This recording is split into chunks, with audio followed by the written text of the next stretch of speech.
everyone, and welcome back to another Artifact Corner. Today we will be looking at a painting of Frances Henrietta Delord. This piece was painted in 1819 by the artist Abraham Tuthill.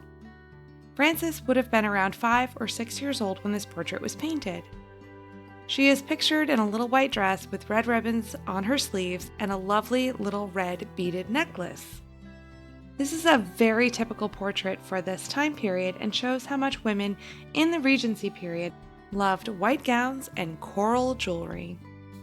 Next time you're looking at portraits from the early 1800s, look for coral jewelry in them. You'll be amazed at how much lovely red jewelry you'll see.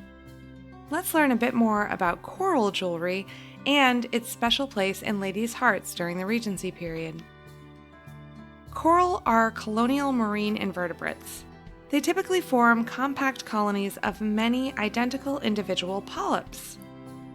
Coral species include the important reef builders that inhabit tropical oceans and secrete calcium carbonate to form a hard skeleton. The first corals appeared during the Cambrian explosion 50+ million years ago, with deep-sea corals possibly among the first bioluminescent animals. Coral colors can range from deep reds to warm peachy hues. Humans have been wearing coral as jewelry for over 20,000 years. Coral jewelry has been found in Paleolithic sites as well as in ancient Egyptian, Roman, Greek, and Asian cultures. Among the Romans, branches of coral were hung around children's necks to preserve them from dangers from the outside and illness, and the substance had many medicinal virtues attributed to it as well.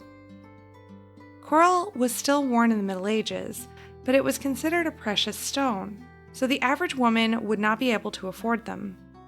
In the 18th century, many people would put a string of coral beads around their children's necks as they were considered the most vulnerable of our society. A simple strand of coral beads was also very popular for everyday wear for women. Coral could also be dressed up for evening events by wearing multiple strands and adding other gems to the strands to dress them up even more. Women also had brooches and cameos made from coral and beaded bracelets. They even carved hair combs from coral so women would adorn their hair with them as well. Because coral is comprised of calcium carbonate, it is very sensitive to perfumes and sweat, so jewelry would have to be cleaned regularly with a damp cloth with no soap. Often the necklaces would need to be restrung because of how frequently they were worn. 18th and 19th century coral is highly prized due to its deep red color. Because it was so precious, women would alter their jewelry to fit the fashions of the time, so most of these simple beaded necklaces have been remade into other pieces. If you are looking for a Regency period coral necklace today, they are almost impossible to find, and because of that scarcity, very cost prohibitive.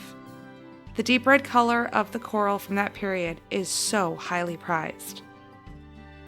We sadly do not have Frances's necklace anymore. It, like so many pieces, have been lost to time. Thankfully, we still have the portrait of her as a little girl wearing her fashionable and protective necklace. It is a lovely picture of a child in the Regency period, and we are so lucky to have it in our collections. Thanks so much for stopping by.